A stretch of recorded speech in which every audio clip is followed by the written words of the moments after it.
This is Daizo's entry.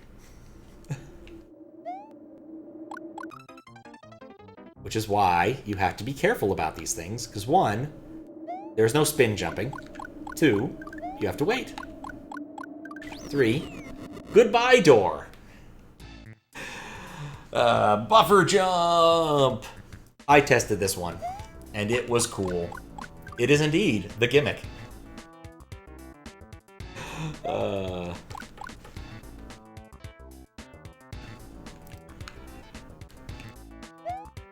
Yeah, these things still disturb me.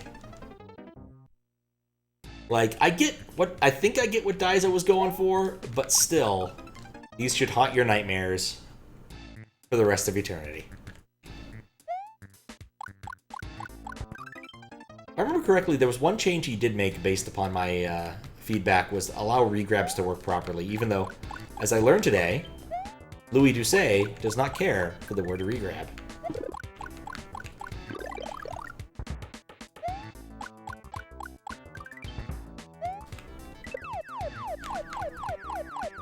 Oh, right. If only I'd waited properly.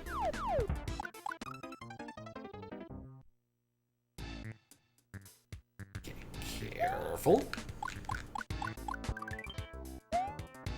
Guess another amusing PAX fact. I saw a group of people, a group of women, who were doing a sexy Evolutions cosplay thing. And as per linguistic prescriptivism, Vaporeon was the hottest one. Wait. I remember now. What does Louis say? I don't actually know. I just know that he doesn't like the word regrab. I went to his stream for a couple minutes earlier.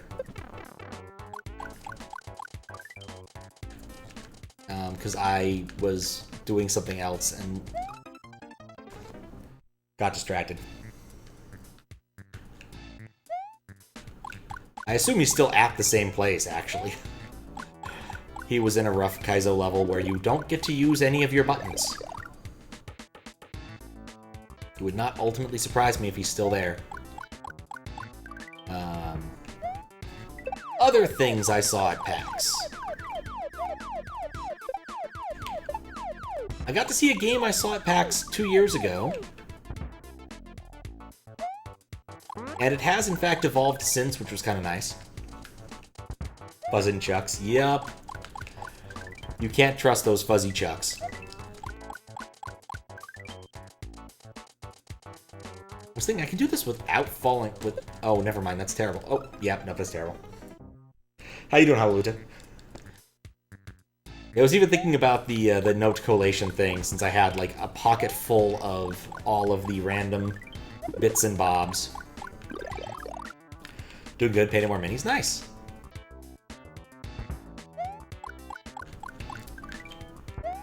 Oh, wait. I forgot what I was doing. Yeah, I spent the day at PAX again. I don't think I'm going to go back tomorrow, but I do think I'm going to go back Monday for the Nintendo thing. I guess I just want to play Wonder enough. Not to mention there were, like, 2 games that I didn't get to play that I kind of wanted to play, and I think that I won't have to wait in line if I come back on Monday. Yep.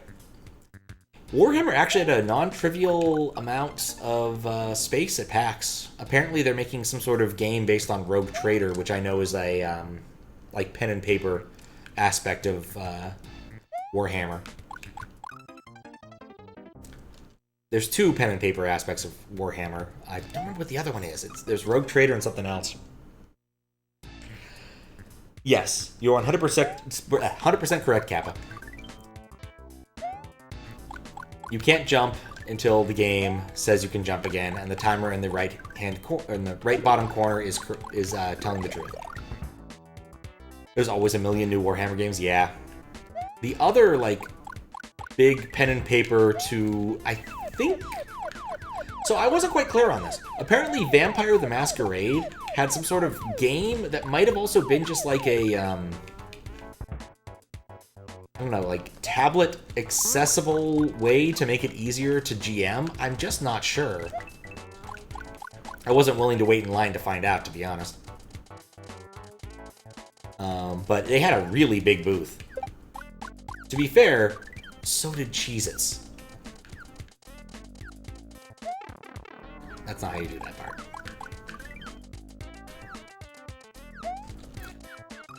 No spin jump.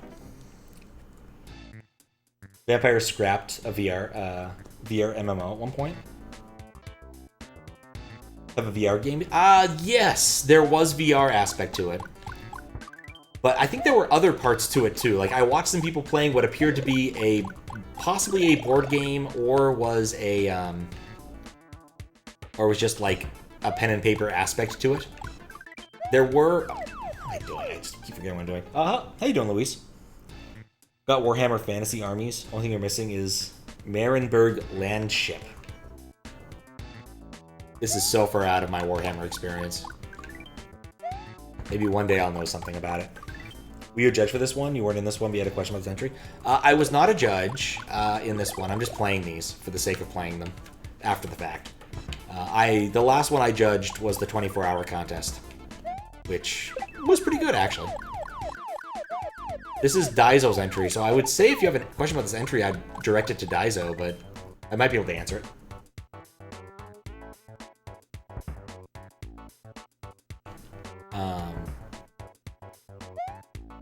I don't think I'm gonna be a judge for a while anyway, because there's not another contest that I'm interested in judging, and I usually want about like half a year between judging attempts.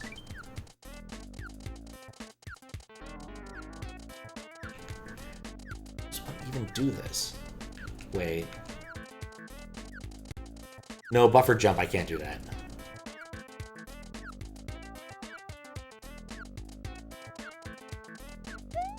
That's how you do it. Right. I remember this nonsense. Doesn't even matter. I got the midway. I think that pipe actually has something cool in it, but I don't remember what it was. But there's something you have to do that's really weird to get in that pipe. I'm dead. Don't want to get in trouble for asking, but... yeah, no worries.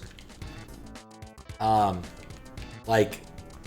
if you have a question, feel free to ask it. I don't guarantee an answer, but I will try my best. If it's applicable.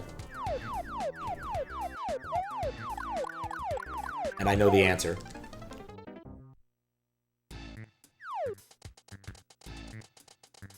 But yeah, if you have a question about this entry and how it's implemented, I would definitely send it to Daizo, because he's most likely to know the correct answer.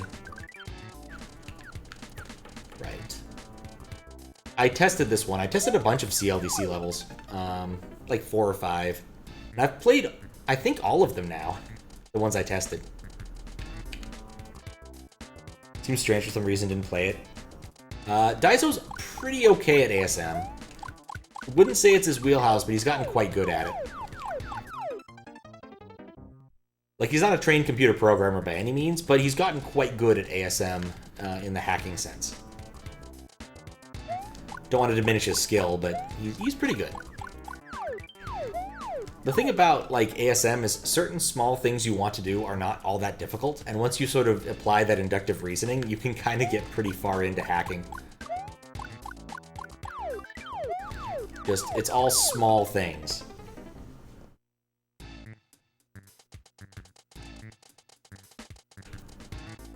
Or at least small milestones till you get to where you need to go. Having worked with him, Daizo was better with ASM than you realized. He made so many bosses for Ohm. Oh, that's fair. Like, I don't want to impugn him to say he's bad at ASM, because certainly I don't think that's the case. But also, I don't think that's something he'd say is, like, something he is really skilled at, necessarily. But I really don't know now. Think about it.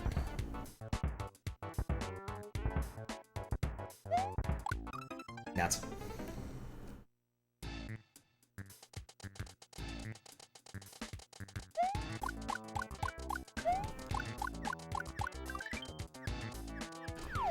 No, I really should have been playing like Ohm or Rack at some point. I was actually kind of on the fence. I was like, man, I want to play something I don't actually have to do any work for. Oh, no, okay. You know what? I want to know. We're going to do something silly.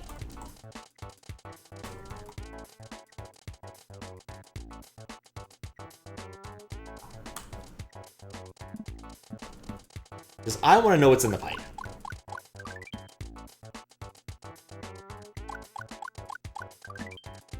This may not enable me to know what's in the pipe. Okay, we'll try this. If I'm tall, I'll get in the pipe.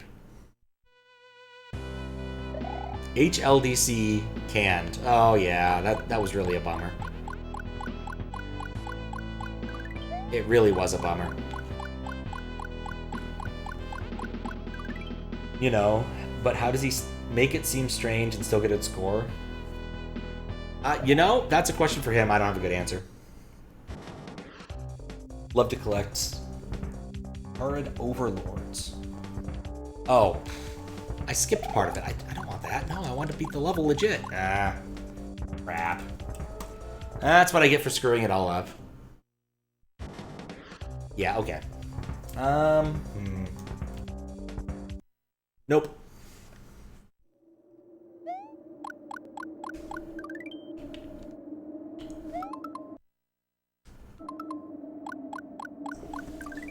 That's what I tried to get for trying to play one-handed.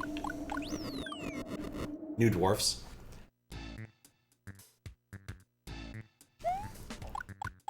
I think there's a certain amount of, like, aesthetically understanding how good... Like, how to make something that's both good and weird. And as someone who has never made a level that was both of those things, I can't tell you exactly how that works. I think is the best way to phrase that. Yeah, you're not allowed to jump until the meter gets back to 0. So it's not a difficult gimmick, but the level's well designed around it. Also, floating munchers. On Game Design End, Daizo designs a lot of bite-sized obstacles that are interesting enough to keep the player engaged. Yeah, I'd say it's true.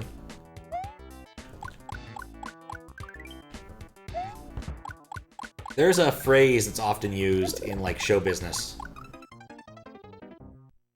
called putting a hat on a hat, which I only learned because of South Park commentary. But the basic concept is you can be weird, but if you're too weird, that's bad.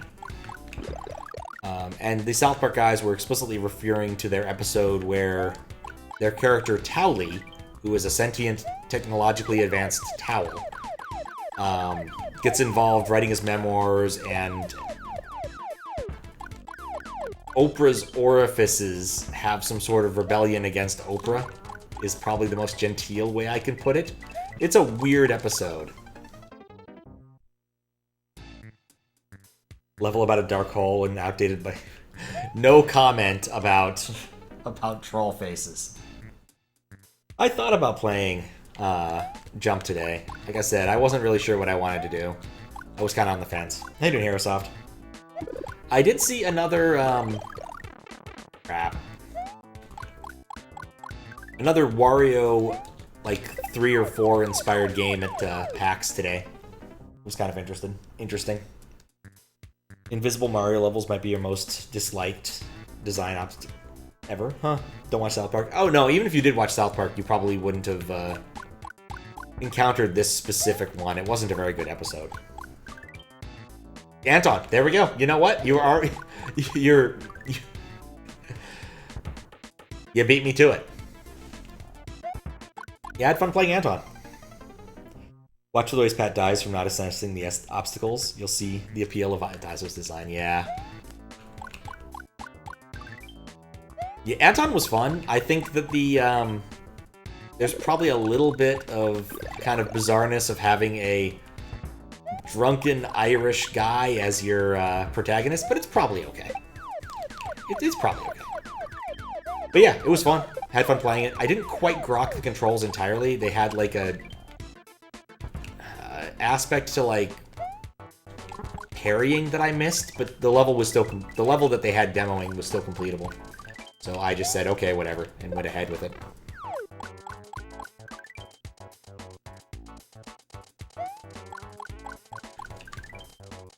The animation is good too. It's kind of clear that it's I got it. Pizza Tower inspired. Issue it has is insane screenshots, but you can turn it screen shake, but you can turn it down. That is good. In fact, I think that should just generally be like an accessibility option if it's available. But at the same time, I'm on the fence of, I'm on the side of devs only have so much time to make things work. Sometimes you have to let some options go by the wayside. Accessibility is unfortunately one of those things.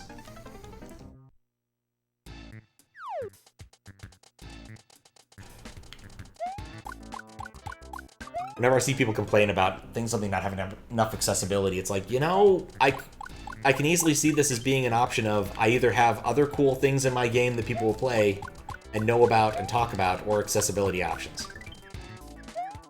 Because I didn't have time for both.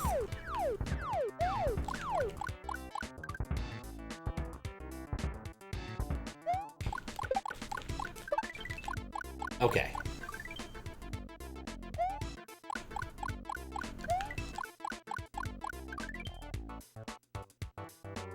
A pipe! More hurts the game than helps it. That's fair.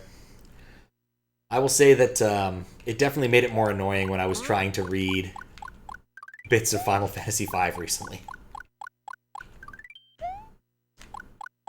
Momentum is important to have higher jumps. Can mess with people's players' vision, make it harder to see and grasp what's happening. Also, some people get sick with too much shake. Yeah.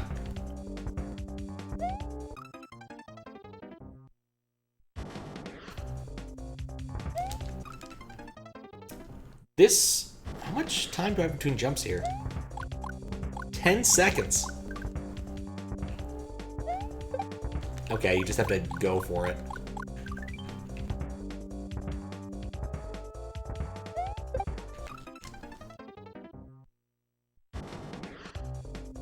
Yeah, I think the whole shaky cam thing is probably more of an aspect that just... I don't know. I don't like it in movies, honestly. Indie devs #1 pit hole when that many starting devs fall into. Huh. I'm thinking, were there any that I saw that had a lot of excessive screen shake? I think the answer is no, but also I'm not like... The things that I found enjoyable at PAX aren't necessarily the things everyone else is going to find enjoyable at PAX. So, unaffected by screen shake, it kind of works for you in terms of immersion. Yeah, it doesn't bug me. I can definitely see it bugging people, but it does not bug me. Like, I played Final Fantasy V for, 30 minutes with really awful screen shake, and, like, I can still read it. It's not the end of the world, but, yeah, I can definitely see it being an issue for people. This part was difficult for me.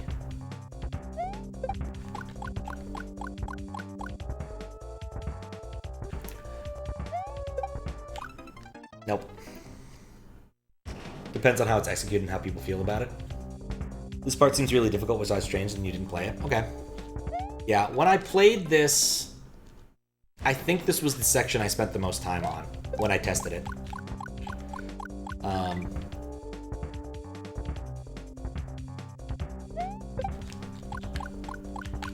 Part of it was... Actually, that midway is new, I think.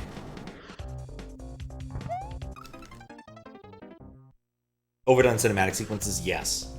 Like, in movies, I'm sick of screen shaking, honestly. Just, like, actually pull back and show me what's going on, as opposed to, like, forcing me into this really awkward, fast editing world that Marvel seems to have us stuck in. I am actually kind of sick of it. I just had to jump. Hard again, of course, you dodge a lot of bullets, yeah. No, I can definitely see that with bullet dodging. Would make it harder to know where the hitboxes are. One of the weird Japanese indie games I played was about someone who was having nightmares, and you had to, like, dodge a lot of bullets and guard your, like, part of your psyche. It was really odd, but bizarrely compelling. And also, when I was playing the Toho Age of Empires game today, there were a couple little kids who were playing it, and they were absolutely adorable, freaking out about it. It was really cute. Doing marbles on stream? No. Horror dodge 'em up? Yeah, I can give you the URL for that. I was thinking about, like, I do want to do some sort of, like, post-con report, and I think I'll do it on Twitch, but I need to, like, take the pile of pamphlets I have and turn it into like a bunch of Firefox tabs. Had the idea of a horror bullet hell before. Yeah, it's definitely a natural fit. They're like horror and bullet hell go together because it's just a certain amount of like just difficulty. How you're dealing with things. Hard no. Nope. Not surprised we got a bomber-like roguelike. There were so many random things. Card-like, like, something was surprisingly popular was turn-based strategy games. I came across like 3 or 4 of them. There was another one that really looked like basically the same thing as Slay the Spire, but it was anime-styled. Ugh. Oh, surprised you don't got. Okay, that makes more sense. Because I'm like, I don't think I've seen that.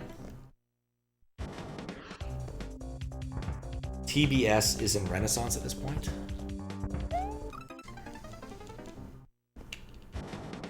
Terror Bullet Shell. This jump is the worst. The other parts I feel good about dying on. This jump I don't.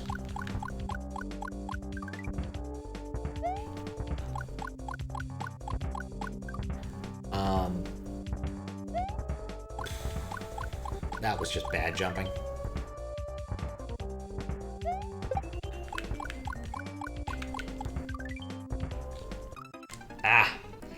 Turn-based strategy. Okay, yeah, there were an awful lot of them. A few I tried playing. There was one that was like floppy disk monster something or other. It was really weird, and I didn't really think that the floppy disk aspect added anything to it, which was a bit of a bummer. It was cute. I found the mouse interface for that one to be a bit of a drag. Like, I kept accidentally canceling moves because of how it was working. It was also a card-based battler. Oh, I'm dead.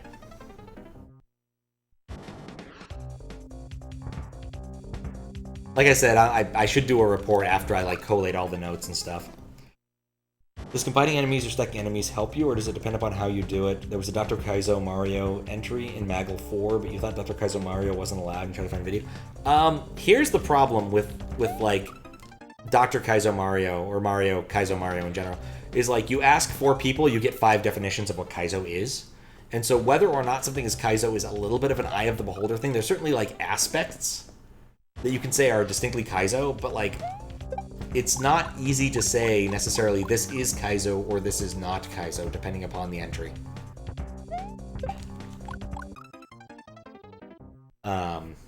It's very much a philosophical point at this point, such as, along with such other wonderful questions are video games art?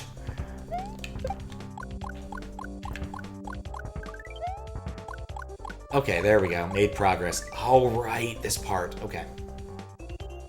I remember now.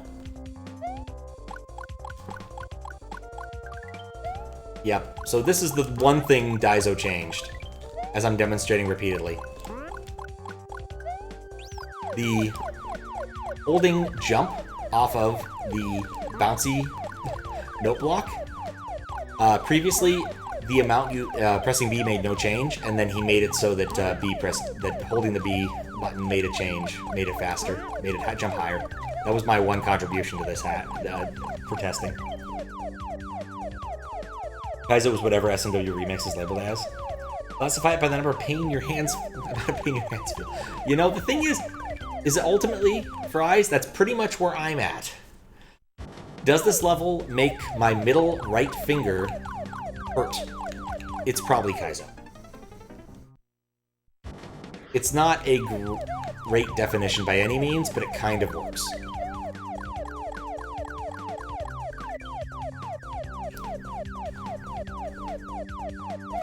Nuts. Exactly. But it's a philosophical point at this point. It's really hard to classify Kaizo. There's probably like a anime man butterfly. Is this Kaizo meme out there that makes sense?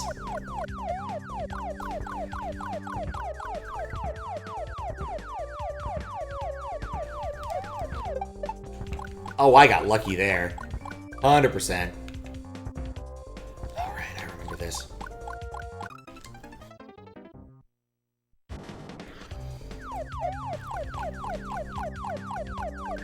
But it's tricky. A hero level. Is this is a Kaizo level? Exactly.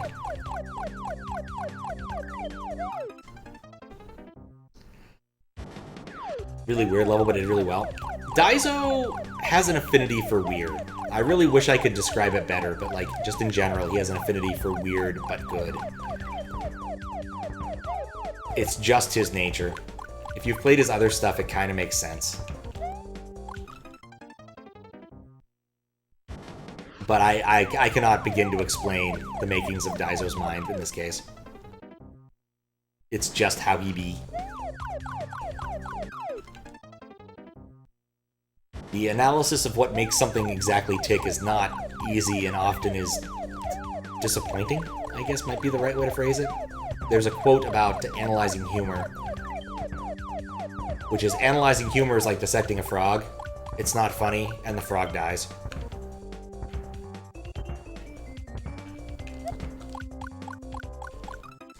Always stop early.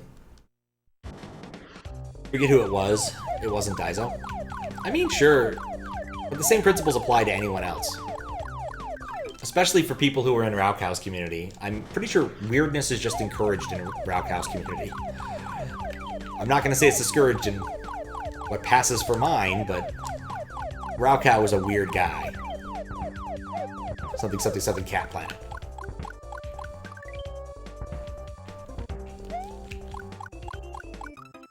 Always turn back early. Should play Ohm. You should definitely play Ohm and Rack. I mean, I haven't played Ohm, but it does seem like it's a good time. It's on my list of things to do at some point. Maybe I should just pick up Rack and just play it.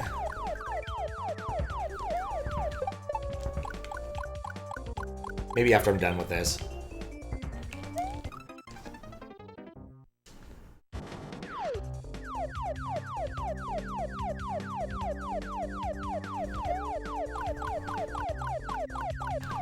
Oh, yeah, that didn't help me.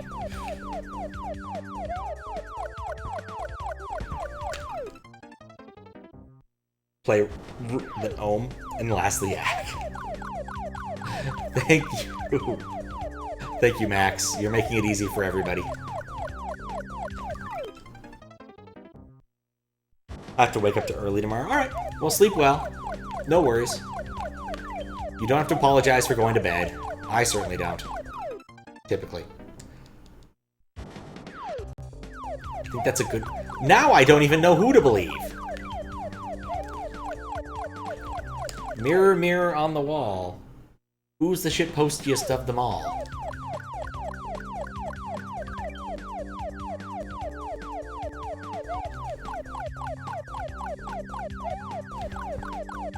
Canonically, Ohm takes place in the middle of Rack. I have, in the words of Hermes Conrad, this just raises further questions. Oh, it's true. I always stream late. I almost never stream in a reasonable time for anybody who lives in America. As I've said, my entire audience is European, Asian, or insomniacs. Which is okay. Absolutely okay.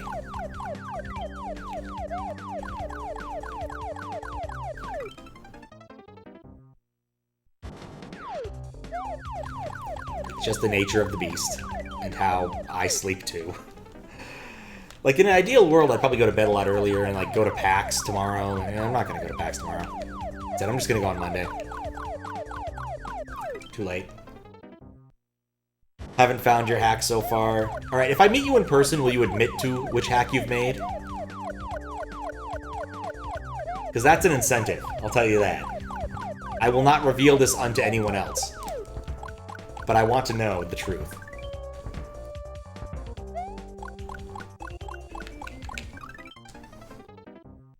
Yes? Okay. That works for me.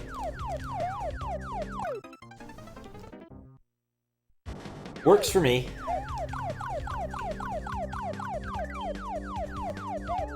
Oh, I jumped way too late.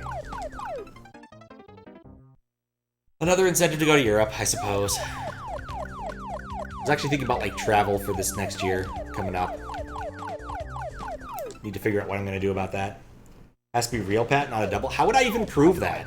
Like, what would you expect me to tell you to prove that I'm the real Pat? Like, I'm not even sure how I could prove it. There's no level of trust here. I don't mean, like, trust in the, oh, I trust you sense. I mean trust in the cryptographical sense. Like, I guess I could utter some code phrase that has an MD5. I guess, actually, I could give it a public key that I have the private key of on stream. I guess I can make that work. Conceptually, I can make that work. Yes, I can prove I'm me, as long as you trust Twitch. As long as you trust Twitch and Discord proving I'm me.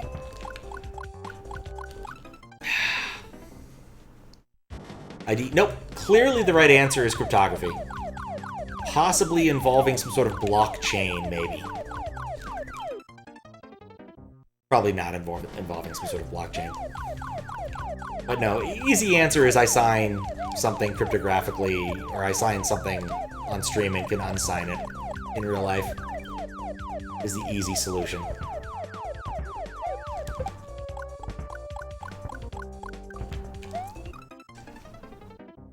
Can I prove that I exist? I can't prove birds exist. How can I prove that I exist?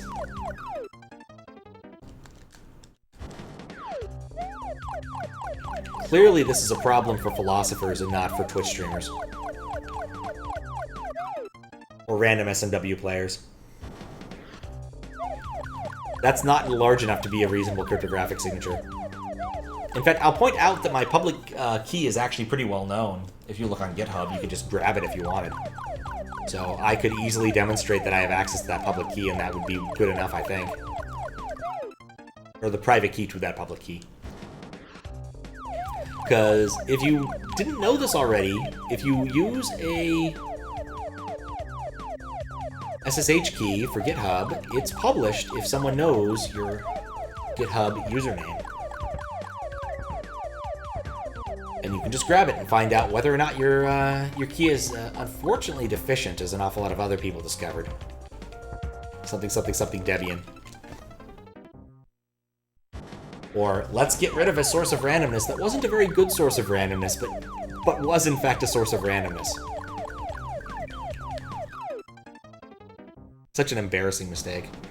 But also just an embarrassing way to get randomness. Stack garbage is not a good way to get randomness. It's not all that random, honestly.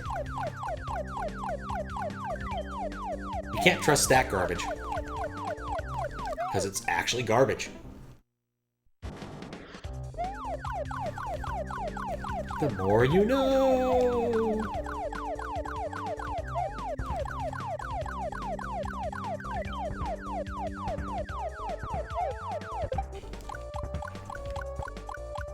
Okay, one more.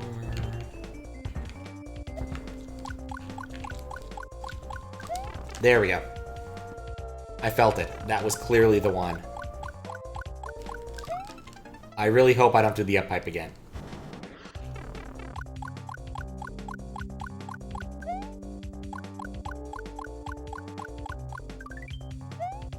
Get your garbage from temperature readings on your chip. That's actually not a bad way to go, I suppose. Like, I guess those are technically speaking deterministic under certain things, under certain loads, under certain environments, but like... Yeah? No, that's actually pretty good. I'd go with that. Right, he moves. Septic Feynman, how you doing? We're talking about stack garbage. And cryptographic signatures. And level design. And Penny Arcade Expo. Any of those topics are definitely acceptable to talk about right now. And other ones. I don't know. Art. Guess I'm kind of hungry. I wouldn't mind talking about meat. Oh, right.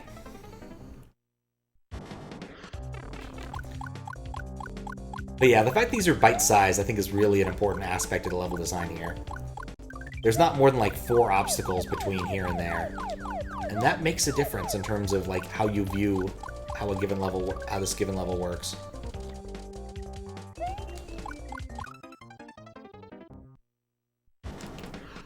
I'm not gonna lie, I'm kinda hungry.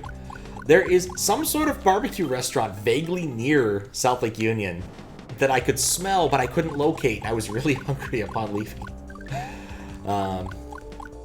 Actually, after leaving PAX, what I did was I went to GameWorks and played Skee-Ball for a bit. I'm not very good at Skee-Ball, but I really enjoy playing it, so I wasted $10 and got all of, like, 50 tickets, which, of course, you can trade for a small eraser or something of the like. I'm just not that good at Skee-Ball, but I enjoy playing it.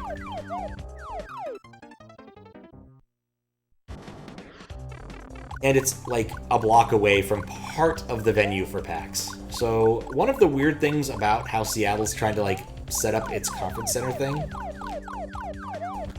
is that it's split into two buildings, the brand new large building and the not so big old building.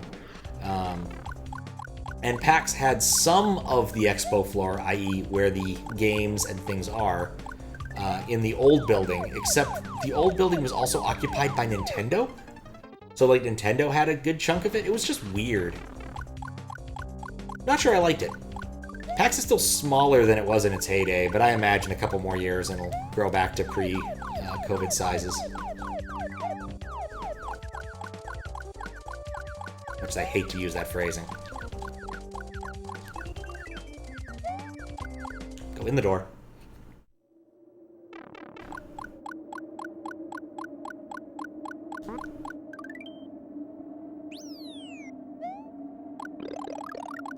Wanted to use the bouncy thing. Okay, here we go. Boss time. King Rich Artsu. I forget how this actually works. The thing here is you're not allowed to jump for this entire fight, so you just have to dodge.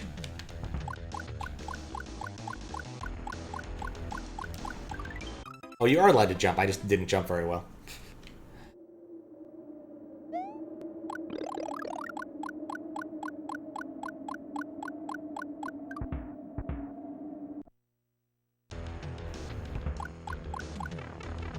See, it bumps you right there to make sure you actually have to wait for the jump.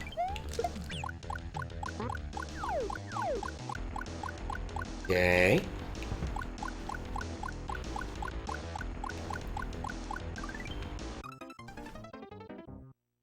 King Rich Artsujin.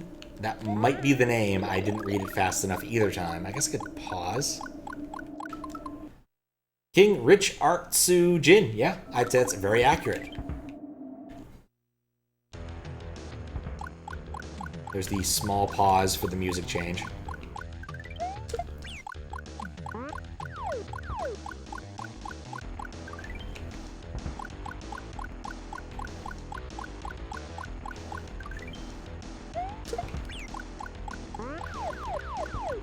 Okay, I've got you, R2.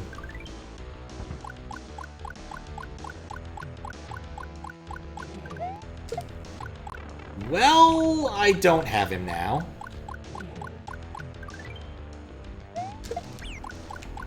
If I nudged it, it would have been fine. But actually jumping at him with it was not smart.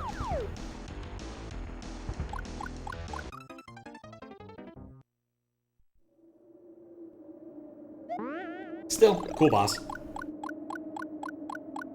My understanding is pretty much all Daizo bosses are some sort of modification of the noob boss, but don't quote me on that. Either way, it's impressive. Can't name too many other people who consistently do bosses in their levels that are actually fun.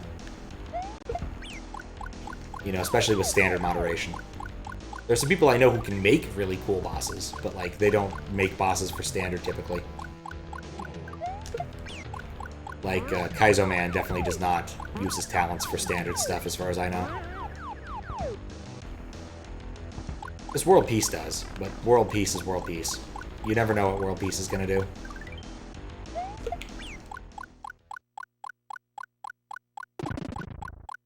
Oh, he done blowed up?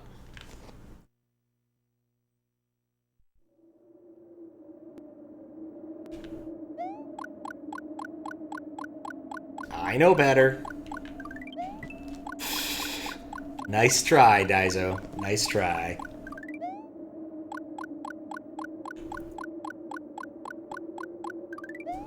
Yep. Kazo blocks. This is not merely enough you beat the level. Nope. You have to beat the level on its terms. Still, a really good level. How long did that take? Oh, Fuzz and Chuck palette bill. Guess we get a credit sequence. King Rich Artsu June and Fuzz and the Fuzzhoard. Fuzzhoard. Music by Dippy, Bubba and Sticks, Part 5, Hyperzone, Grassland, Jazz Jackrabbit, Boss, Wakana. You can feel my heart. Bring me the horizon. Testing by Faro and Pat CDR. Me. Thank you for the GGs. Graphics by a lot of people, code by a lot of people, boss and enemies coded by Daizo. CLDC, thank you for playing my game. Oh, which I presume is like Rot 13 or something. That was good. I enjoyed that. Let's roll another number since we're running out of them.